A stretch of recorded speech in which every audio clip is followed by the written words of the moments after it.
Hello, and Welcome. welcome to Alternate Fucking Casuals. What makes you fucking casual? it don't matter. What you know, Fucking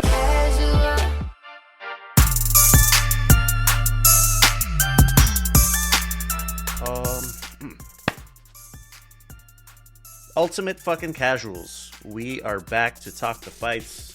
Nathan, Isaac, my fellow casuals, how are we doing? Dude, we're doing great, man. It's a special time to be an MMA fan. I'll just leave it at that. We'll get into it.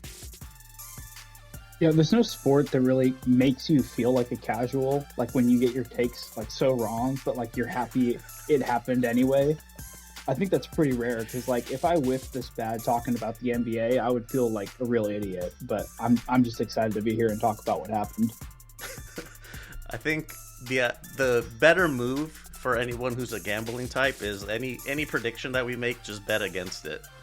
I just cannot predict shit when it comes to MMA, so I'm here for it. I'm the casual. We're all casuals. Let's get into it. Before we start with the MMA talk, I did want to chat a little bit of boxing.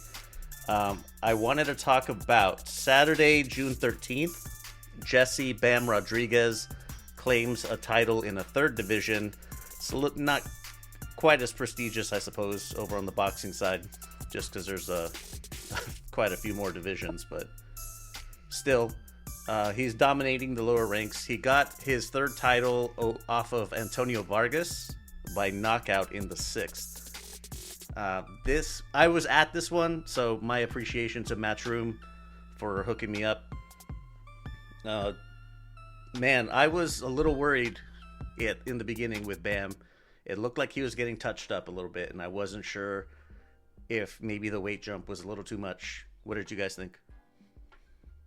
That's what it felt like to me. Like at the very beginning, just adjusting to like the difference in weight. But I don't know if like for some reason, I still felt confident even throughout, even though he was getting hit. But yeah, man, he pulled through huge. I mean, we're talking about some vicious like knockdowns and ultimately a knockout. Yeah, man, his power carries. Now, obviously Vargas has been down before, so this isn't like some massive like revelation. But it's nice to see that Bam has like power. He adjusted like somewhat well. Yeah, and ultimately got the finish, which is what you want to be seeing. Considering the caliber we think he is as a fighter. Yeah, it was really, I mean, for me, kind of just the final confirmation that Bam really is like, he's in a different era. Not that I ever really doubted his skills, but it's hard to know at the lower boxing weight classes, like, okay, how much of this is just an athletic freak fighting like a shallow talent pool, or is this guy like really legit? Like, you only really know that when they actually step up in a weight class and they keep knocking down these guys at higher weight classes. Like that's what Inoue did, and that's how he ultimately proved himself to me that he was legit, was doing the same thing. And so I mean, yeah, that was kind of just like the final confirmation, I think, of what everyone thought about Bam, is like he is like really, really good. Like he is elite. Eddie Hearn was saying pound for pound number one. I feel like that's a little bit of a stretch right now, but top five, to me, top five without a doubt, probably top three. They're talking about Inoue's promoter, Mr. Ohashi, was talking about, we have a big fight coming up in February of 27. And when I say big fight, you already know who I'm talking about. So how is this going to look? Yeah, I mean, that's such a long way away. A lot can go wrong in that time frame. Yeah. I'm wondering if they try to like sort of build a storyline around that fight. Like I know we've been talking about it like a decent amount, but if he potentially fights someone like his little brother or his brother Takuma, prior to setting up the Inoue fight. But I mean, there's like other routes they could go. I mean, one super high risk but like massive reward would be a Nakatani fight. I mean, I don't know if Nakatani would come back. But like, I mean, can you imagine the hype around Bam versus Inoue if Bam is able to beat Nakatani as well? I mean, That would be insane. But yeah, I mean, I think there's a lot of routes that Bam could take. But yeah, I mean, that fight would be mega if they can, actually make it.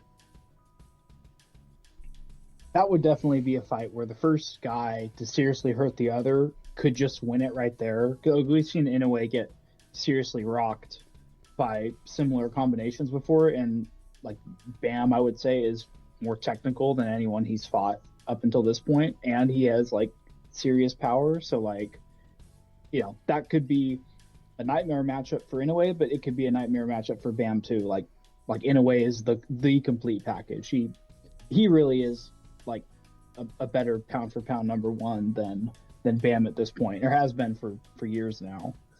But yeah, I mean, that would just be a scintillating fight. That'd be really, really great. That would be one I think we would spend some time on for a preview. Even though the B-sides are going to be all over it, we're going to be all over it over there. But yeah, speaking of big fights coming up, this weekend, Xander Zayas, the unified champion at 154, versus Jaron Boots Ennis, I would say the consensus number one of the division. Is that an accurate statement? Yes. Mm-hmm. Oh man, I try as I might, I have not been able to really find a positive spin for Zayas. It's not that he's not good, it's just that Jaron Ennis is just extremely good. And I don't see this going well for Zayas personally. I was thinking about this, and it's like sort of weird because like I'm like 100% back in Boots. Like I think he's gonna knock him out. Maybe even somewhat quickly. I just don't see a way. Like you said, I don't see a way Zayas can even win this fight. But there's that part in the back of my mind, like this year has been pretty crazy.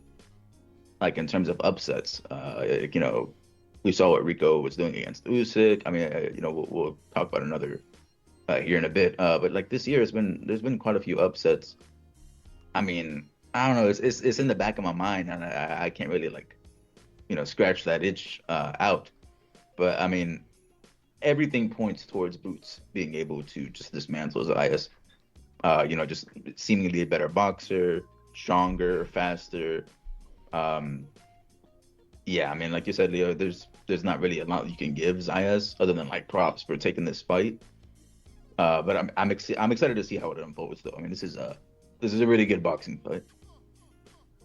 I think Zayas has the unenviable position of getting Boots before Boots has gotten his recognition, because, I mean, Boots has thus far been denied his like breakout stardom fight. Like competition just genuinely avoids him, and they're not going to give him his credit if he beats Zayas. And I feel like Boots is just going to take it out on him. Like he's going to want to make a spectacle of this, and I mean, he's going to want to go out in style because, like, there's nothing else he can do to, like, just getting a win, getting a decision versus this guy is not doing anything for his stock. So the only thing he can do is just send his head into the bleachers. And I think that's what he's going to try and do.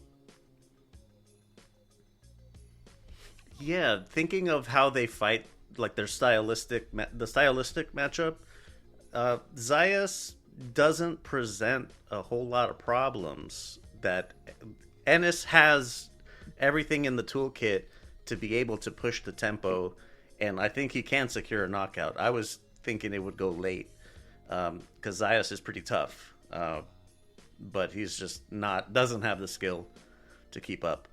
It's unfortunate, but as I said at the very beginning, might as well bet against me because I don't know shit about sports. So, oh man. Both of the boxing podcast episodes are out. So if you look up Boxing B-Sides, you'll find 2 episodes covering this event in particular. All right, into the MMA news. We're going to keep it light today. We got Dricus du Plessis versus Kamaru Usman. This is confirmed as the main event for UFC Oklahoma City. Is this DDP fucking demolishing an Unk? I think I the feel like uncle have that's more resistance than he's not going to fold. But I really struggle to see a path to victory for Usman if Dricus is 100%. Which, I mean, there's every indication he will be. He's had a lot of time off since he lost. A lot of time to kind of recover his mentality from just getting, thrashed. So, I mean, I expect Duplessis to show out here. I don't know if he'll stop him. Usman's very, very tough. But I think it's going to be one-way traffic the later the fight goes on. Yeah, I mean, it's one of those things like I sort of do want Usman to win this fight.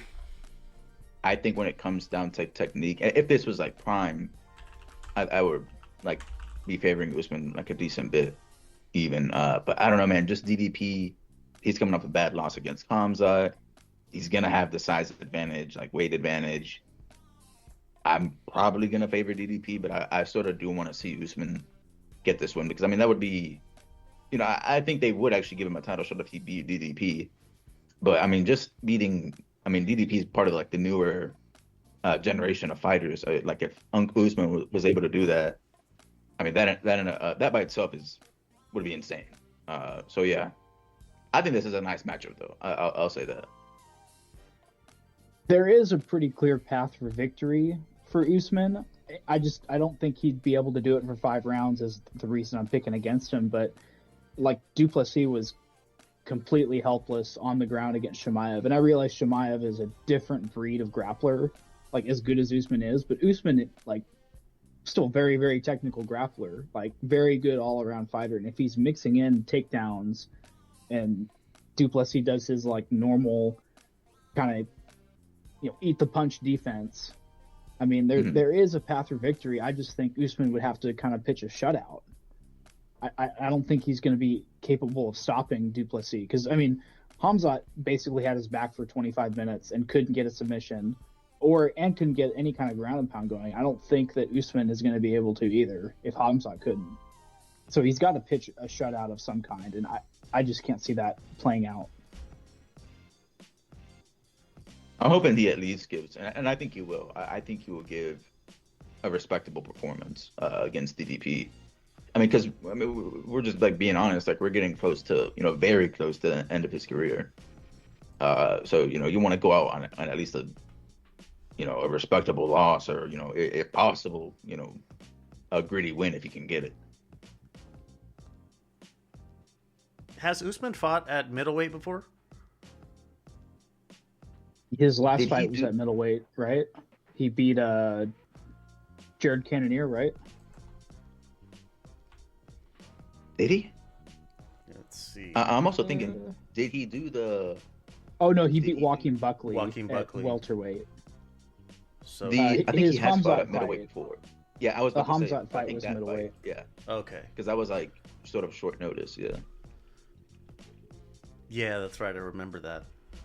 I remember you guys telling me that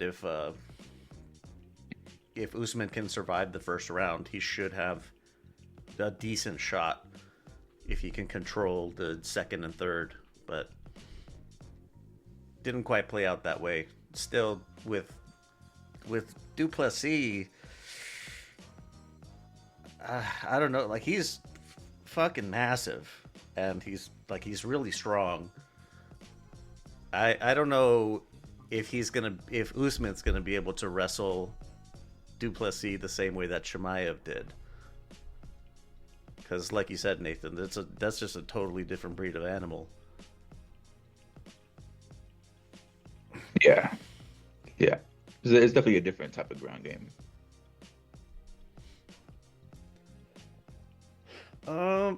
Ian Gary signs with Eddie Hearn's Matchroom Talent Agency. What do we make of this? This is the second UFC fighter that we know of. Both of them are from the islands. Yeah, this is intriguing because, like, we were talking about Aspinall before, like, it's a one-off. Aspinall's a big name in the UFC, but the fact that he's got Ian Gary now, I mean, he's not signing nobodies down at the bottom of the UFC roster. Like, these are, like, Aspinall's champion. Ian Gary's at the very top of the welterweight division. Marquee names. yeah, like these are elite names in the UFC. Um, Obviously, all like you mentioned in the UK, or from that region at least. But this is, I don't know, this is interesting.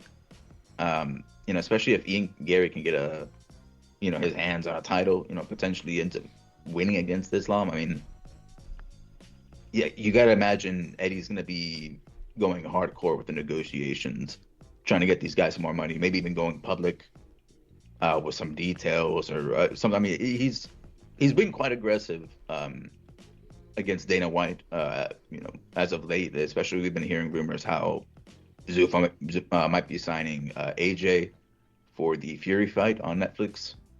Obviously, AJ is like Eddie Hearn's biggest fighter. Sort of like build his name off of him. So yeah, it'll be interesting. I mean, you're sort of saying like two storylines at the same time. Like Eddie's getting involved in the UFC. Zuffa's sort of going in Eddie's yard as well. It's an interesting time as far as like MMA management goes. Yeah, I mean, this is also a really good fit because, we've seen Hearn get a ton of Irish and UK fighters on the boxing side, and if he gets a foothold here, is it possible he starts getting more guys from that region? Especially, if Gary wins, right, he's at the top of a division. I mean, why would those fighters not sign with Hearn given his track record? And if he starts getting Gary paid, and that's really how you start seeing a major promotional shakeup, is if you get a regional power that's got a lot of talent under one banner that, goes against what, the primary UFC guys. And they're not, well, MMA, even in the US, it's not restricted by like the Ali Act. So is it, I don't know, just really long-term tinfoil type of thinking, but could Eddie position himself to start promoting MMA as well? If he has two like high level names like this. Yeah, I mean, it's interesting. I don't think we'll see like a big transition to MMA, but I could see him getting a few other fighters, especially if there's like, some UK fighters on the way. I could see him getting, a few more.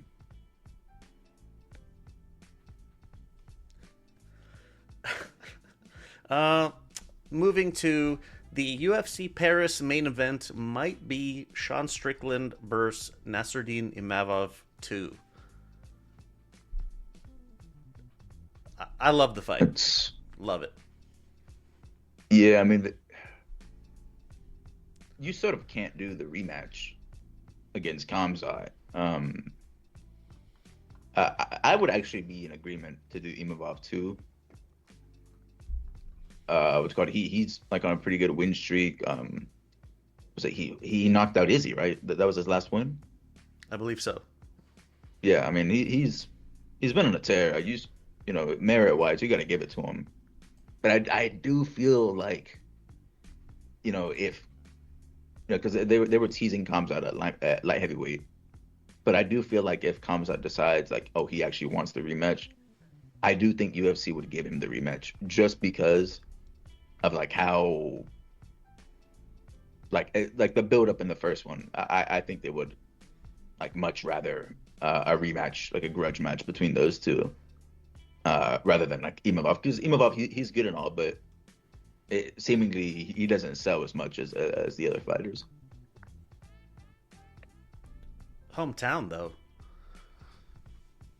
Yeah, that's the only thing I can think of is like if they need someone to fill in the slot. I mean, BSD's already taken.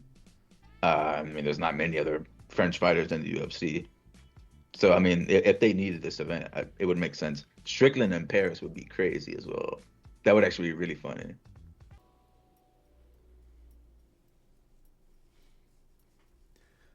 Last bit of news. Have you guys seen this knockout from LFA?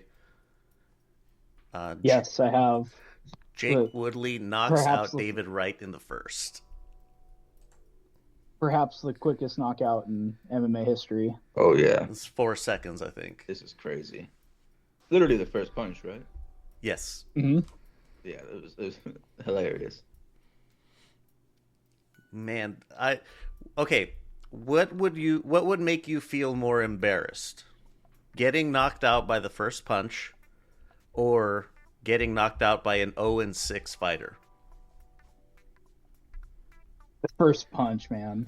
Even if you're losing to someone that's like 0-6, Yeah. at least like they have 6 fights under their belt. So theoretically, there's some experience there. But getting like drilled by the first punch you see, like, and in this clip, like his hands are like at his waist basically. Like, he's not even covering his head. He just eats the first punch and dies. Like, that's rough. That's you're a highlight forever now. Yeah.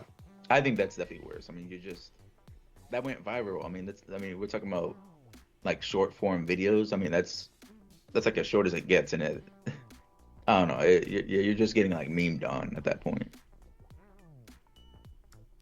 That's right. If you're the fastest knockout in MMA history, you're going to be the record for quite some time, I would imagine. And everyone's gonna, if there's something that even comes close, they're gonna just bring you up every single time. But yeah, losing to an 0-6 guy, it happens. It could happen to anyone.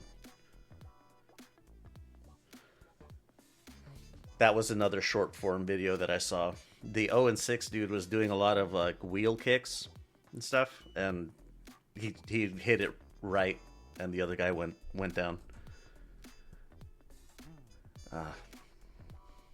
David Wright, we hardly knew you. That's it for the news for this time. Let me put in some notes here. Social media stuff, LVX Media Net, that's where you could find us on everything. Over on the boxing side of things, we've had some interactions on, what was it? Mastodon? So that was fun. So if you want to hit us up that way, feel free. Let me know my picks suck. I already know, but you can let me know as well. Wherever you're listening, if you could leave a rating on the podcast, it helps a lot. Helps move us up the search algorithm. And if you're feeling extra, why not hit share? Drop us in your MMA group chat. And if you want some behind the scenes and ad-free stuff, go to lvx.be/Patreon. Is there anything worse than that nagging suspicion that you clicked on the wrong thing?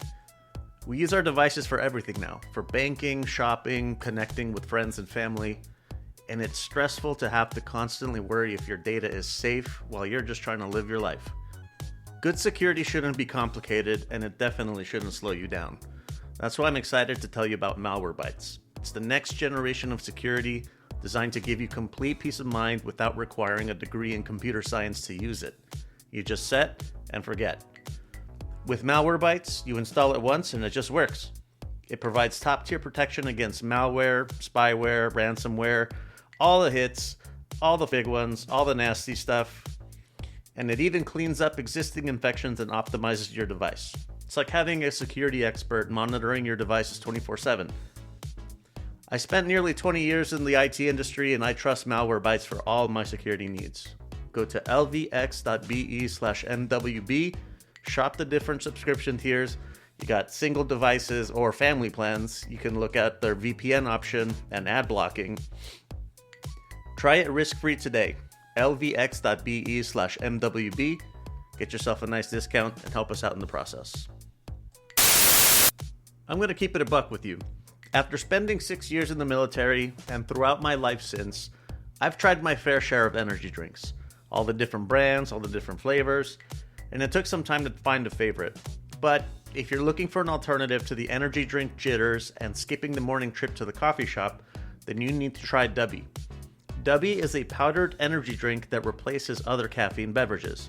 It contains 0 maltodextrin, 0 fillers, 0 artificial colors or dyes, and no proprietary blends. The star of the show is the coffee fruit extract, which helps with focus without the jitters or crash.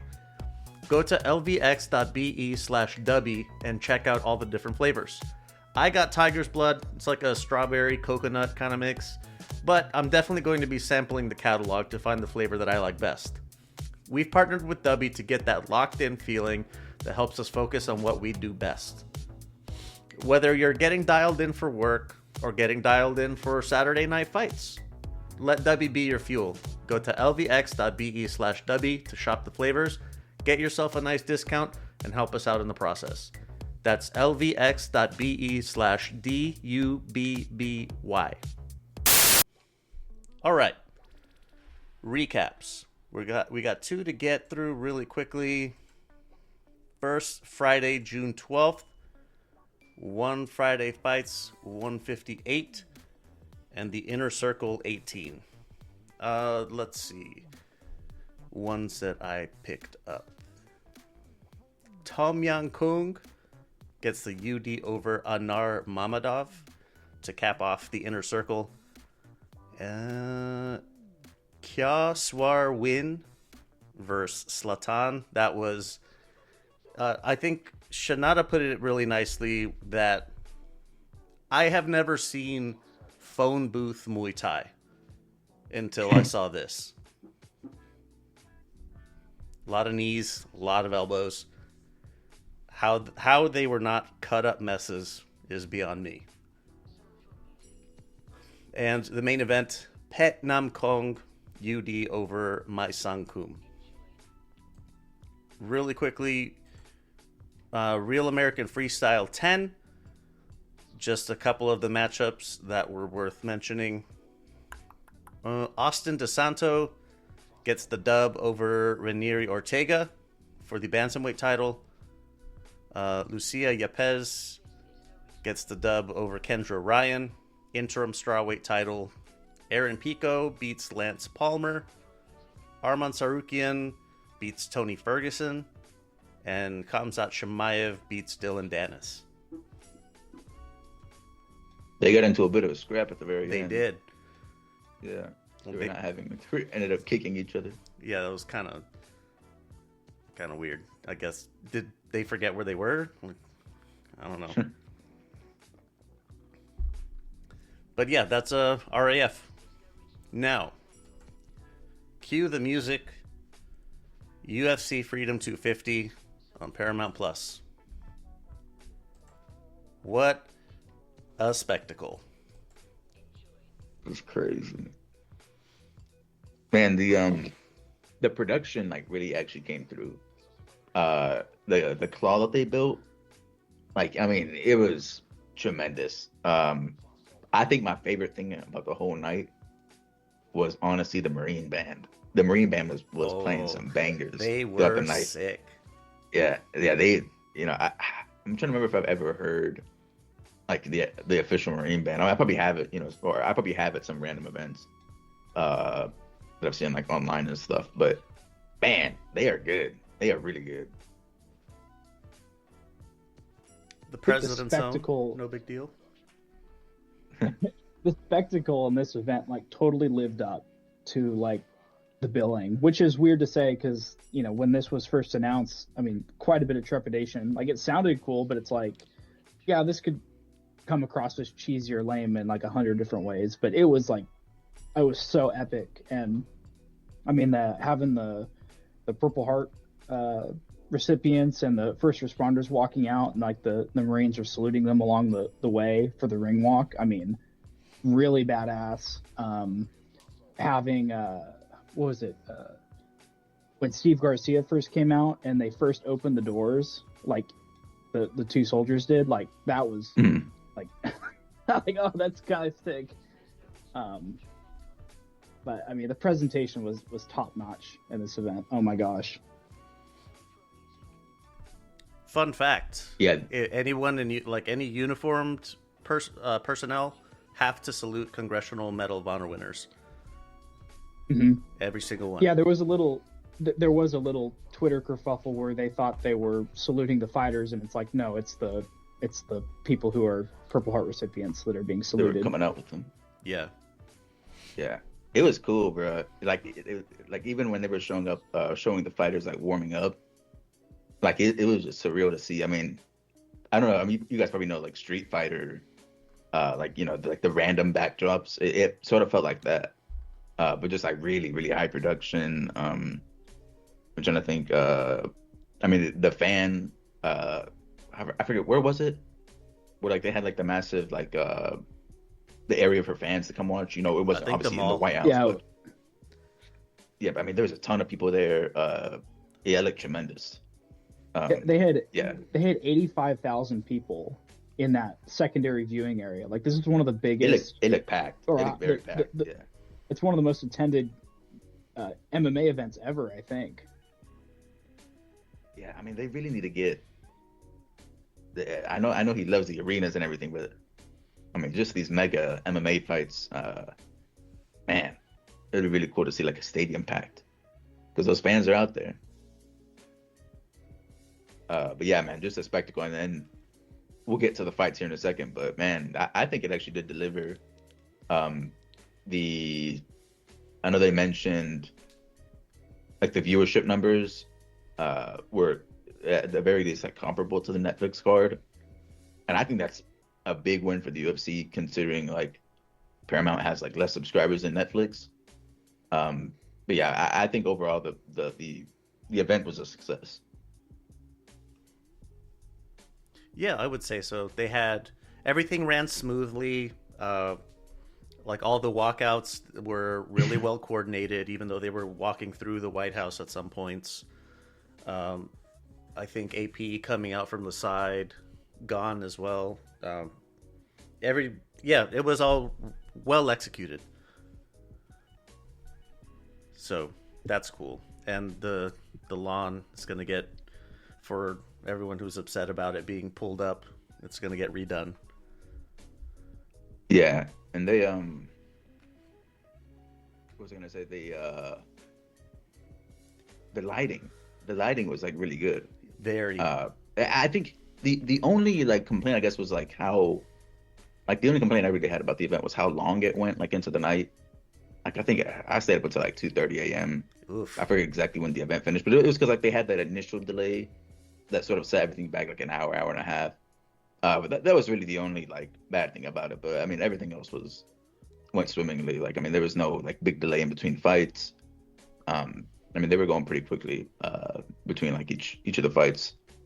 And then yeah, I mean, we'll get to the fights here in a second. But man, what a night of fights. Also, kind of a blessing in disguise. Even though there was that weather delay, the passing storms really knocked down the temperatures and the humidity, and like we were worried, like, hey, is the octagon going to be a swamp? Like, no pun intended. But it really wasn't. No, it was like perfect weather, and it was like, I mean, perfect viewing experience. I felt that the production quality was better for this than it has been for other events, even numbered events. I think they stepped up the broadcast quality to 4K or something, because that was crisp. It was nice. Shall we get to the fights? Because it was an interesting evening. Diego Lopez stops Steve Garcia in 2, sets the tone. Kind of what we expected. I mean, Diego just significantly more athletically gifted than Garcia. Garcia clearly came in with a set game plan. Like he had, hey, we're going to leg kick this guy. We're going to wait till he throws his jab and counter with an overhand. Like he was doing that rinse and repeat. And it kept Lopez kind of timid for the first round and a half. But, I mean, as soon as Lopez landed a good shot, I mean, the fight was over at that point. Everything else was just procedural. Yeah. It was like the first round, Garcia did really well. I mean, we sort of talked about how Garcia on paper was a better like technical striker. But man, whenever Lopez finally landed, it was over quick. He rocked him bad, and I mean, Garcia was out for some time on the ground. With the follow-up shots that Lopez landed on him. It was just, I mean, one of the best ways you could start the night for fights, or for the UFC 250 event. Yeah, I mean, Lopez was a perfect choice, and he delivered, man. The photo that they took of him after the fight, where he's like standing on the cage. Oh, that is iconic. I mean, dude, I mean, that might be one of my favorite photos from the night. Like a legendary photo, like Lopez standing on top of the cage, like with the White House in the back. I mean, that's a legendary photo. Beats the one of him with his hat sitting on top of the cage, flipping off the fighting nerds. Yeah, yeah. Oh, bro, and did you see like right after the event, or right after he finished his fight? Like I think he went back to like get his stuff from the locker or whatever. And then he went to the fan, like the viewing area. He came out on stage there, and like I don't know how long he stayed, but he went on stage, and man, he got like a massive pop from the fans. Like I know that was a crazy good night for Lopez. I think the broadcast pointed out something that I thought it was really apparent, that the viewing people, like the viewing public that was there, like in the White House area, they were knowledgeable, because Steve Garcia was coming into it with the American flag. Diego Lopez, out of Brazil, reps Mexico, but they were cheering for Diego. So the people there knew their stuff.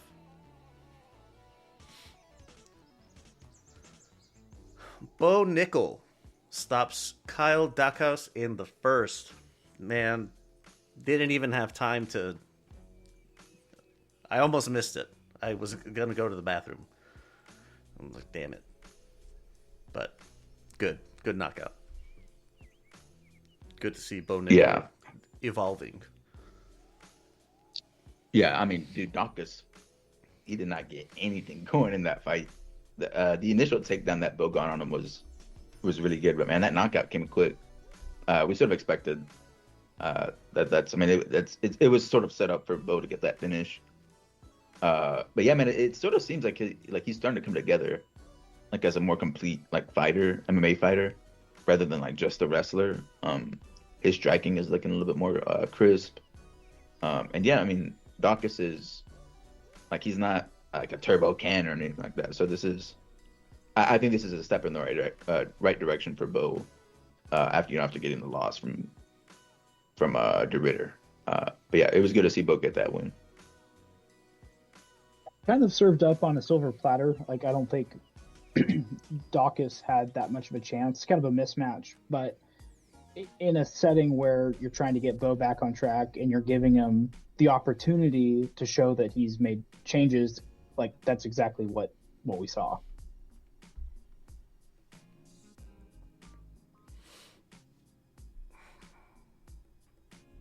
Moving up, Michael Chandler, R.I.P. Mauricio Luffy gets a stoppage in the first. I mean, he got obliterated. Like, this was just like incredibly bad. Like, Chandler looked so old. Maybe, I mean, I heard some people talking about like he should retire. He just got torched. Rufy was like styling on him in this fight, and he got a pretty good finish.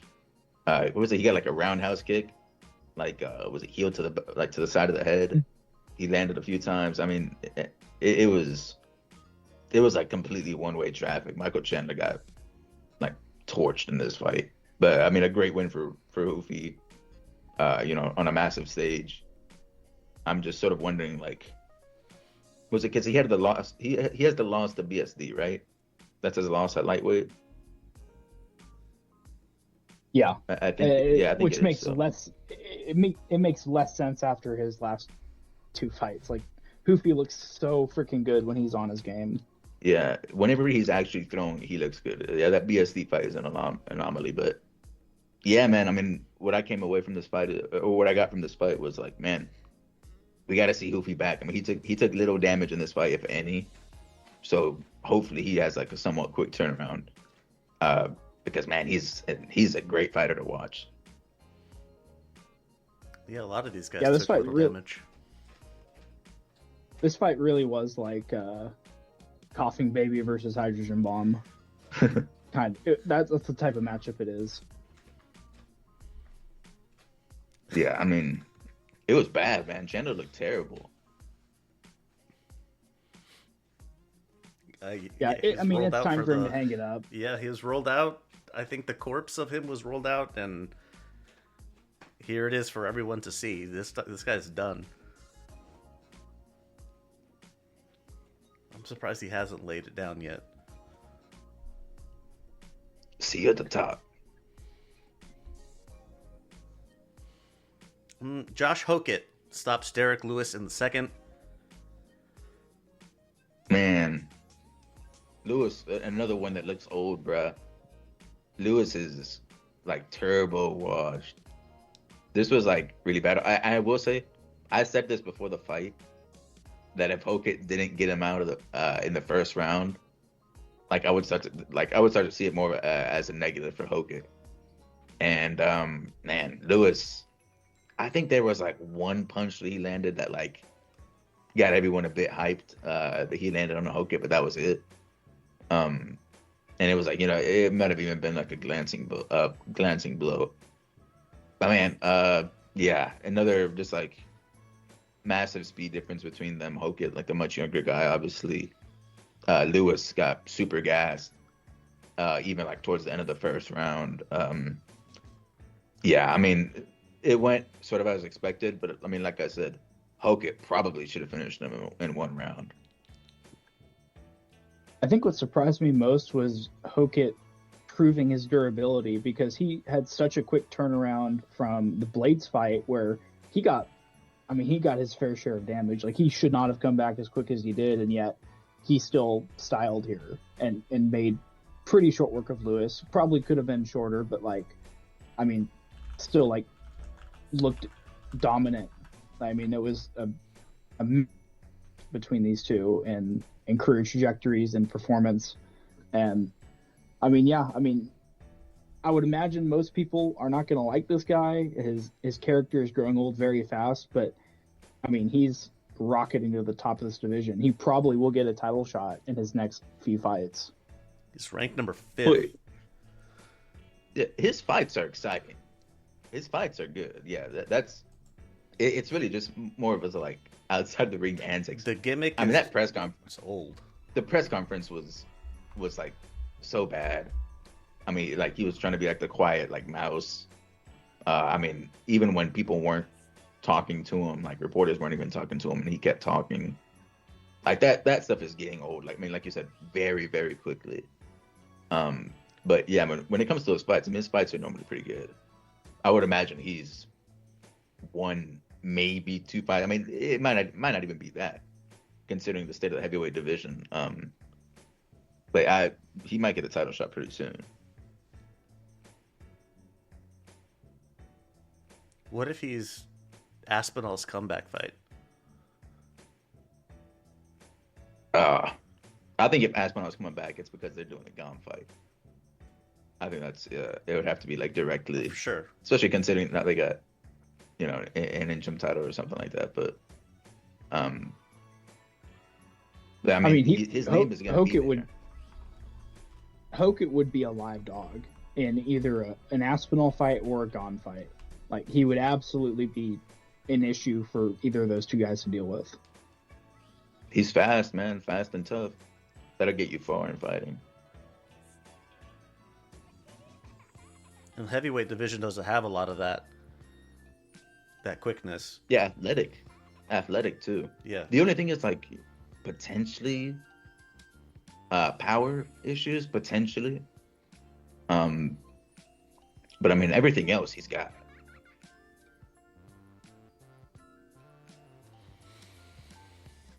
Whew. Gotta say, I don't care for Josh Hokett's sense of humor. Sean O'Malley stops Ayman Zahabi in the second. Yeah. There's another. I mean, the consistent theme of this card is fights designed to generate knockouts, and it was fairly obvious, like, well, until the main event, I suppose, which side that was going to go on. But I mean, we hadn't really mentioned this yet, but this is the first UFC card we've seen where everything's a knockout. Every fight, top to bottom, was action-packed, epic. And I mean, this one is no different. This one was a very entertaining fight. and competitive early, but I mean, O'Malley got it done, and he got it done in style. Yeah, I sort of saw this fight playing out like this.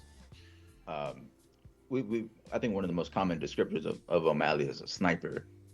And man, he straight up sniped Zahavi. And then the follow-up shot that he landed, like as Zahavi got up, was like super nasty. I mean, he was gone. I think it was a great stoppage. And I mean, the emote that he did right after the knockout was hilarious. Like, I don't think Zahavi's body had hit the ground and he was already saluting. Like towards the White House. That had to have been planned. But yeah, I mean, that is a great knockout win. Zahavi was on a decent fight win streak as well. So the fight definitely means something, but let's see, man, he caught out Jan. I would not be opposed to it. Like, I know Marab wants that rematch, but I mean, I don't think anyone is going to complain if they make O'Malley versus Jan. The rematch, at least.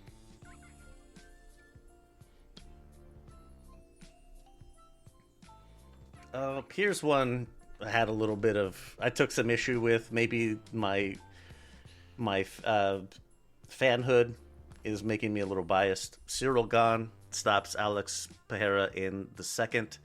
Once again, the interim heavyweight champion. Were those behind the head?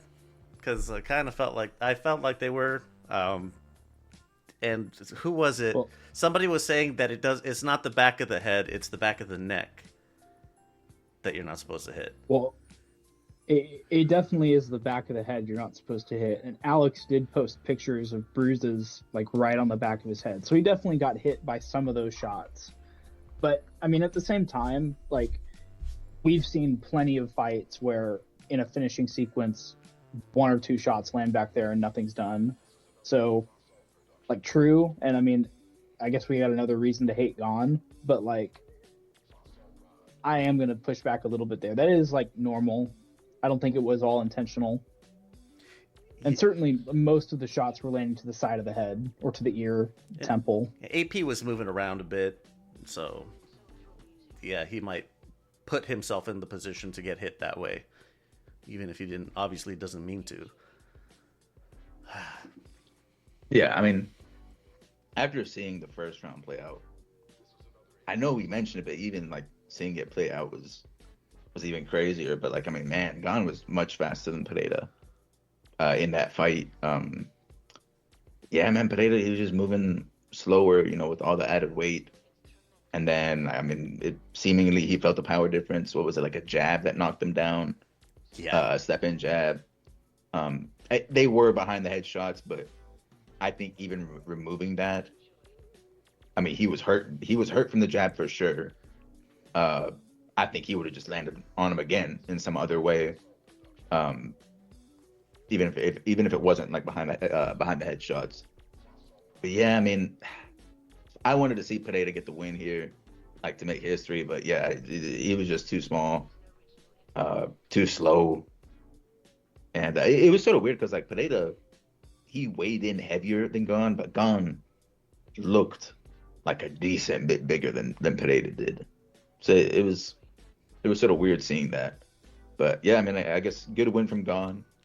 Got a knockout over Pereira, and we saw Aspinall like immediately after the fight happened. He said he would be down to fight him.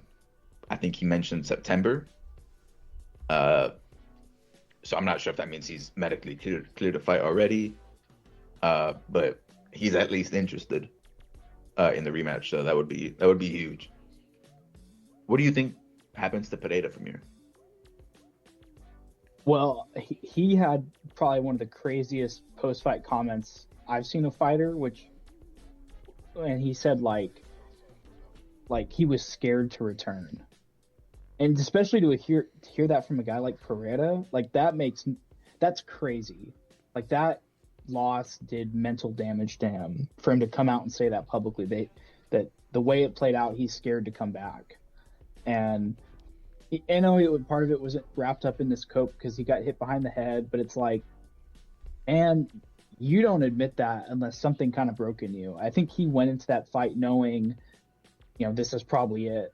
this is my one chance for triple champ.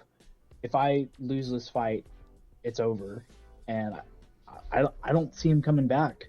He certainly wouldn't go back down to light heavyweight. I don't think that is in the No, cards. there's no way. I mean, he had to cut like 40 something pounds to go down there. I mean, he's like 250. What is it? 258. I think he weighed in. Weighed in at. Yeah, I don't think light heavyweight is a thing anymore for him. I wouldn't rule out a heavyweight return. I mean, we saw like he was genuinely compromised in the first Ankalaev fight, and he came back and demolished him. So I wouldn't write Pereira off as a title threat at heavyweight, but like he's got to fight, a high ranker next. And if he comes out and he's kind of slow and timid still, and he's not able to find his rhythm, like he's going to be in trouble. Like I wasn't that surprised to see Gon have the speed advantage, but in Pereira's fights, he eventually takes over the pace, right? He either compromises your legs or he gets you, glued in on that left hook, and he's able to bring the fight to where he wants. And he wasn't able to do that at all in this fight. And so, like what happens if he gets in a fight with Hokit, who's got significantly faster hands and has got a lot of cardio and he's got a pretty good chin? Is Pereira going to be able to establish his kind of pace in that kind of fight? And that's kind of up. I'm not sure. Like a Hokit fight would be really scary for Alex, but I mean, that's who he'd have to fight if he wants another shot at the title. Yeah. Yeah, I mean, the obvious fight to make, it seems like it would be Pereira versus Hokit. Just considering like their like press conference antics that they had, like, in the lead up to their fights and everything. And even like after the White House event, like they're still, Hokit is still trying to talk to Pereira. That seems like the obvious fight to make. But man, like you said, Nathan, Hokit is faster than Gon. He might have less power, but I mean, he's faster. I think he's probably more athletic. I don't think that's an easy fight for Pereira. Especially, I mean, the dude's tough. Hokit is tough. We saw him take shots from multiple shots. I mean, a barrage of shots from Blades, and he didn't get put down. So I think that's a tough fight. The odds might even favor Hokit, to be honest. But yeah, I mean, it could just straight up be retirement for Pereira at this point. It does sound like it. That's what it's going to be. Yeah, with how he's talking. Yeah. I mean, he's already made enough money. Let's be real. His legacy is already like cemented. So I mean, I don't think anyone is going to be too sad if he goes ahead and retire. I guess the UFC definitely. I mean, that would be a pretty big blow to the UFC if he retires, because I mean he has filled in so many slots for the UFC these past like 4 years. He's this decade probably their most important fighter. He's not going to stick around to be turned into food. Yeah, he's like 39 or something like that, right? Yeah, 38, 39. Late 30s, yeah. Yeah, so I mean he's at that age. It makes sense. I mean, if there's one thing this fight did, it probably completely destroyed any prospects of Alex fighting Usyk or having some kind of boxing crossover. Because, I mean, he's just not quick enough. His hands are not nearly fast enough on defense to have a chance in that kind of situation. So if he has he and his team have the clarity to realize that, and they want to actually accomplish something, maybe he'll stick around at heavyweight. But I mean, I think retirement's probably more likely. We'll see. A turnaround for September for Gon, though. If Aspinall wants to do that, that's when the Paris card is. Would that be a suitable main event, or would they hold the heavyweight title for a numbered event? I think they would make it. Maybe they would elevate UFC Paris to a numbered event. I don't know if they can. If there's some scheduling reason they couldn't do that, but that would be. I mean, that with Strickland Imamov as the co-main would be a phenomenal card if they did that. Yeah, and just pack it with, young French fighters. Mm-hmm. Or I mean, they wouldn't even have to if the main and co-main of French representatives. You know, like they could afford to have less French representation. Yeah, maybe some if you scout some people from Belgrade, bring over some of your other EU guys. Mm-hmm. Last fight on the card. Tears. Ilya Taporia gets his shit kicked in by Justin Gaethje, retires after the fourth. I have to give my sincerest apologies to Kevin in fucking Prescott. I said it right that time just for you. Man, I was way off. God, holy shit, I was off.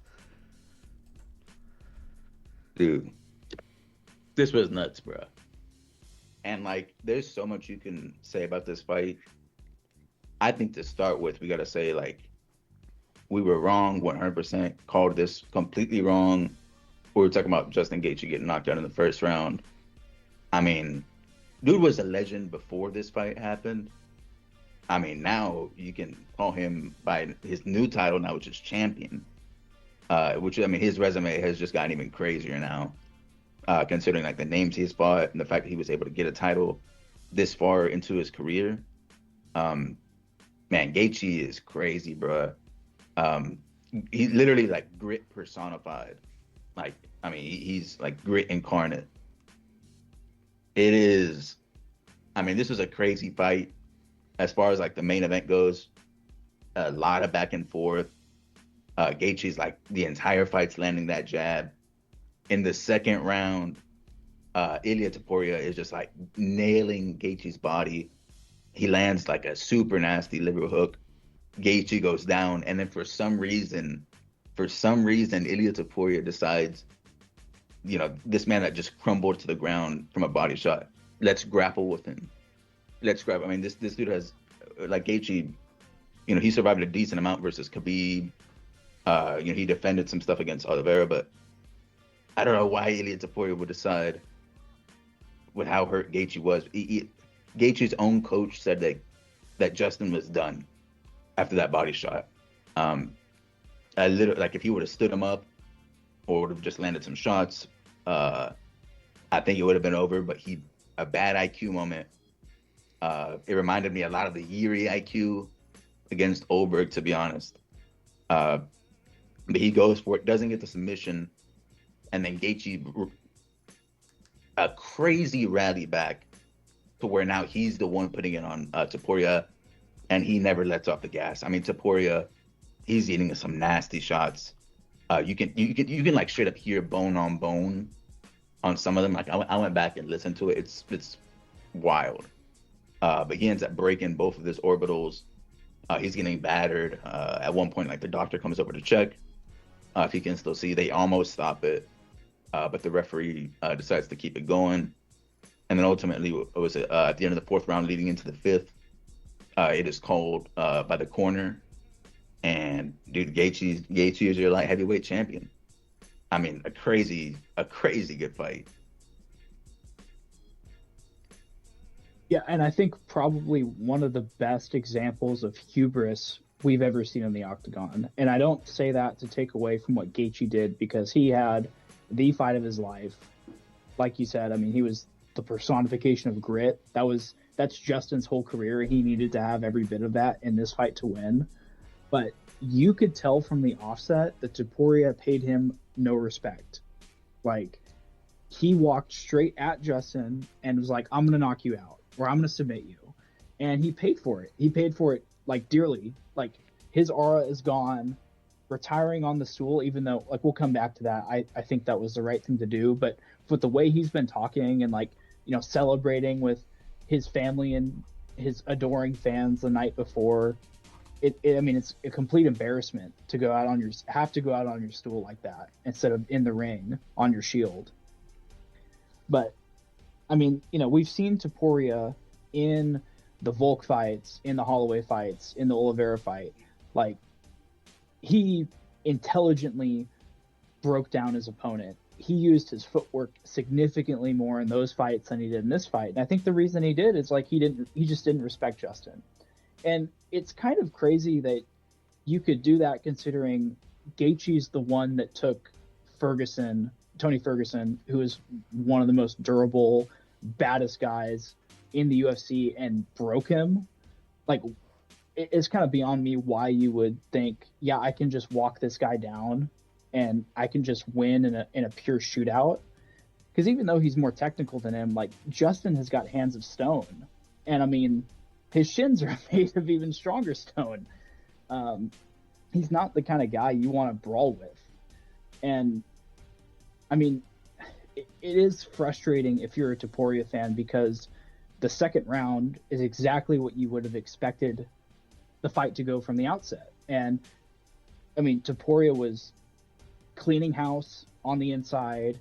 As soon as he got into his pocket boxing, he was piecing him up. And I get why he went to the ground.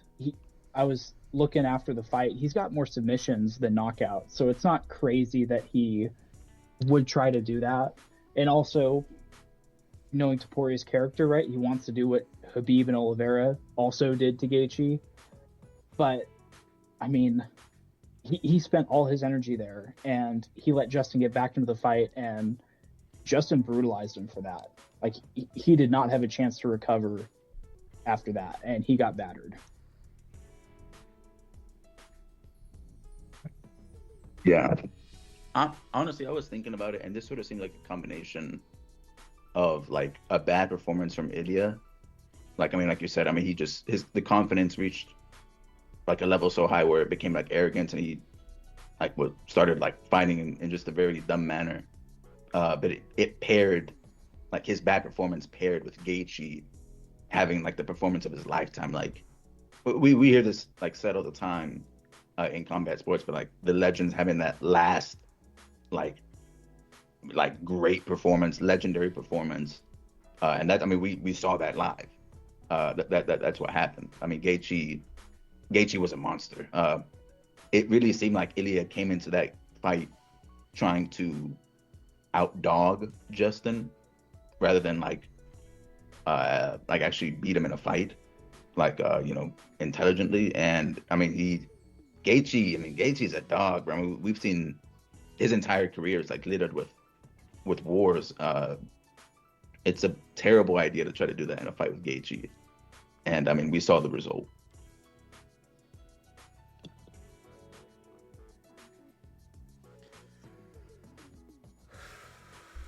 Do you think they do the rematch right away? There's no shot. They can't do that. He's hurt. Like, it's gonna take Ilya forever to recover. And Justin said he wants to wait until the end of the year, at least, before his next fight. So that does give Ilya time to recover. Well, he just straight up doesn't deserve it. Like After I'll tell you going what out fight- on your stool like that? Well, not just that, but he only had that was his first title defense. Like, yeah, you had a great 3-fight run. I mean, not to discount the rest of his career, but like the Volk, Holloway, Oliveira run is one of the craziest we've ever seen. That's across 2 divisions. You can't win the title and then in your next fight lose it and expect to just get a rematch, in my opinion. He's got to have to fight someone else. And I'll say with Gaethje, I think you have the opportunity, or the UFC has an opportunity to do something really cool, and that would be if McGregor beats Holloway in July, they could do McGregor versus Gaethje for the title, and that would be an insanely popular card. That would be way bigger than a Topuria rematch. It'd be way bigger than Armin. Sorry, Armin, you deserve a fight, but like, you're probably gonna get screwed here. I think that's the plan they give to Justin, and that would actually be a huge motivation for Justin to come back if he got McGregor. Yeah. Right. He would be in a great position to go out with, certainly the biggest name he's ever fought.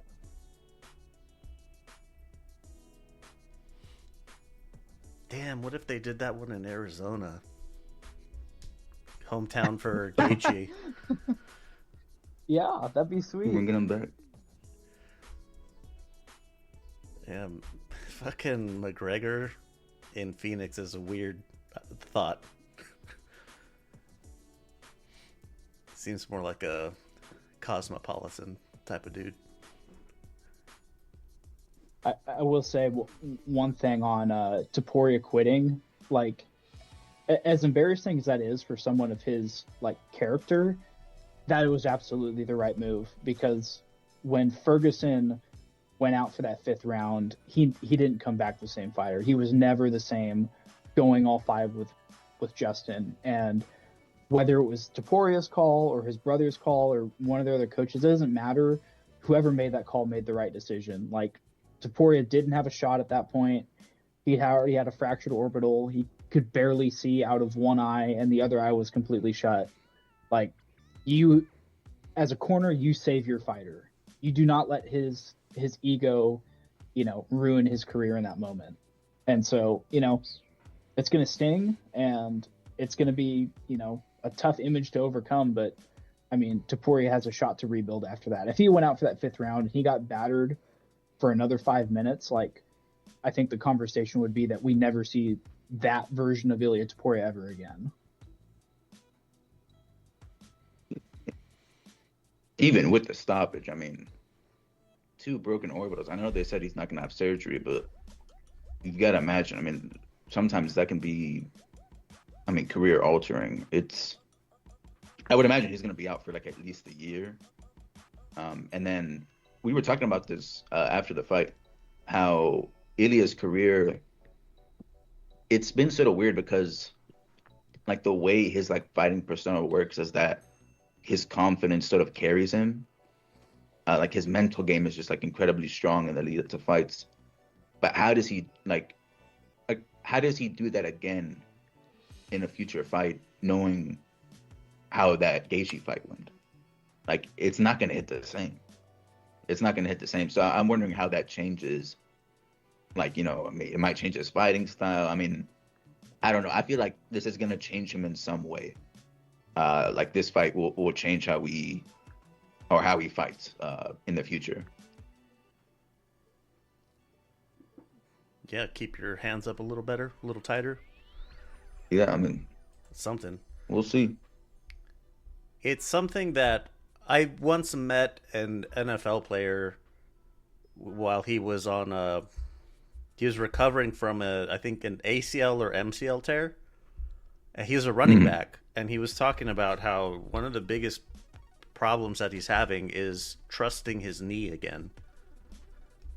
So, yeah, what if Topuria doesn't trust his face, his punch resistance? And then he just doesn't want to engage anymore. It's a real thing, yeah. Oof. Anything more for the UFC Freedom 250 card?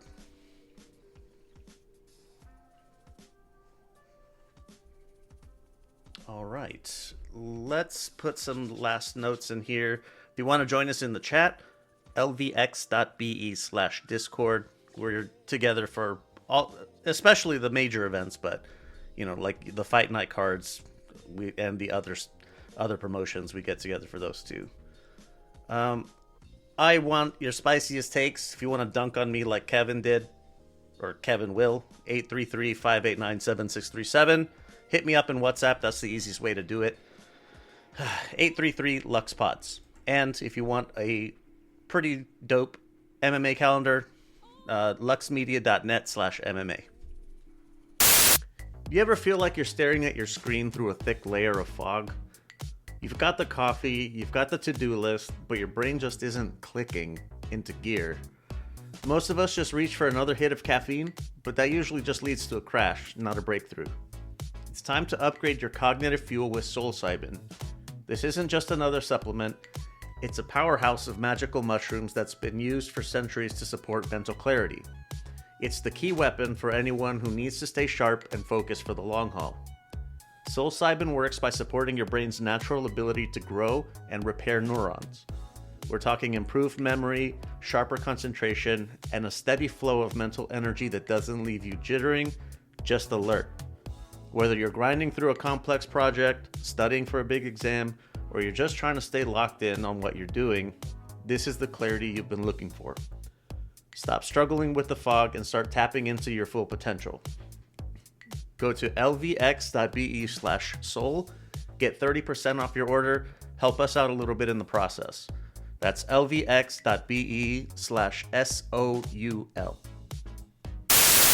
Let's be real. Building or rebuilding credit can feel like trying to open a door that's already locked. You need credit to get credit, right? It's a loop that doesn't make much sense. So, meet Current. It's the key that actually fits into that lock. Current doesn't just help you build your future, it helps you handle your right here and now. Unlike most secured cards that lock your cash away, Current offers a cash advance feature that's available on qualified direct deposits. Because life doesn't wait for your credit score to go up before the card needs a repair or the electric bill needs to be paid, Current loves to give a good head start by putting money back in your pocket. Set up a qualified direct deposit of $200 or more with Current, and you'll get a $100 bonus right to your account. It's $100 just for signing up. No jumping through hoops, no hidden traps, just a path to better credit, cash when you need it, and $100 to kick things off. Go to lvx.be/current and get signed up today, or use referral code LEONARDA798. All right. Previews. 2 really quickly. Friday, June 26th, we start with One Friday Fights 160 and the Inner Circle 20. Don't really know who's on those, but they'll be a good time. One Fight Night 44 on Amazon Prime. I don't really know. I just know the main event, George Jarvis versus Rung Rawi. That's a lightweight Muay Thai, and it's going to be fucking brutal. Jarvis is a machine. Saturday, June 27th. I'm going to start with PFL San Diego. We have... in the prelims, who do I see? Ariana Lipsky versus Jenna Bishop. That's about it. In the main portion, Liz Carmouche versus Vivian Araujo is the co-main, and AJ McKee versus Salamat Izbulayev is your main event. And last thing, UFC Baku, Paramount Plus in Azerbaijan. Anyone stand out from the prelims? Let's see. I mean, you can tell like what they did was just like Local try to get, guys. like, fighters from the region or nearby. So it makes sense. I mean, you're not gonna shit on them for like having all these names on here, but yeah, prelims, not really. Main portion, Abu Smagomedov versus Mikhail Alexijuk at middleweight. Ikram Aliskarov, 15th at middleweight versus Bruno Ferreira. Asu Almabayev, 8th at flyweight versus 14th ranked Charles Johnson. Charles, you're getting your wish, fighting up the ranks, baby. Nazim Sadikov versus Matus Camilo at lightweight. Shara Magomedov versus Michel Pereira, middleweight. Good stuff. I think, yeah. Very fun fight. I think these are some fun fights, yeah. I think a lot of these are fun fights. And capping us off, the Azerbaijani ambassador, Rafael Fiziev versus Manuel Torres.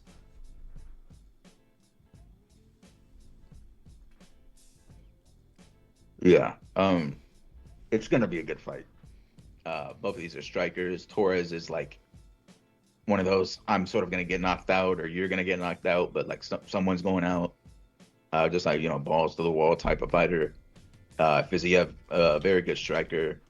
He just hasn't been able to pass that like last level into like the top 5 of the lightweight division. But yeah, this is a banger main event.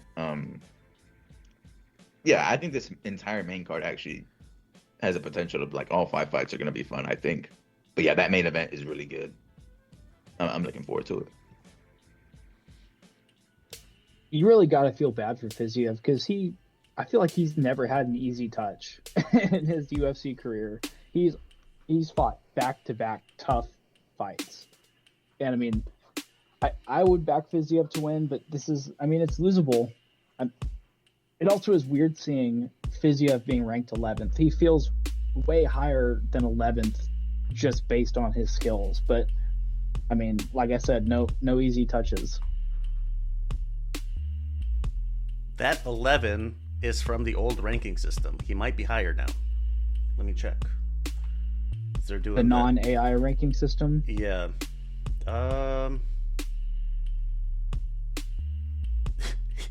He's not ranked anymore. Bummer. Oh shit. Damn it, they're here. Yeah, he's not ranked anymore. Damn. that is rough. AI ranking. Now Torres is 13th, so there's still a ranked fighter in the.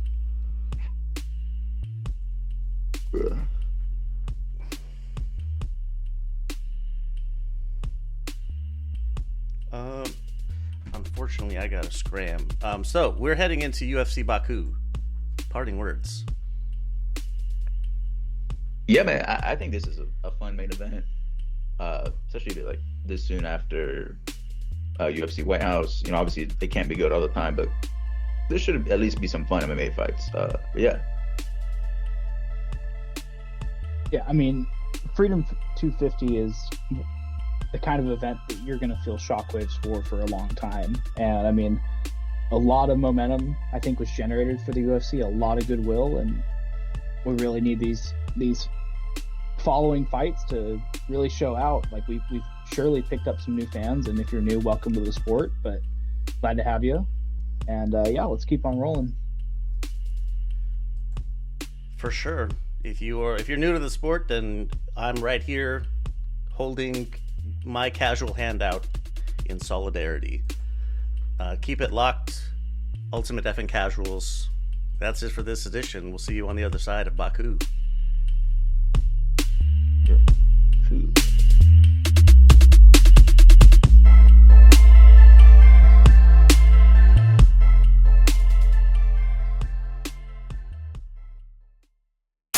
Why should an MMA fan watch boxing?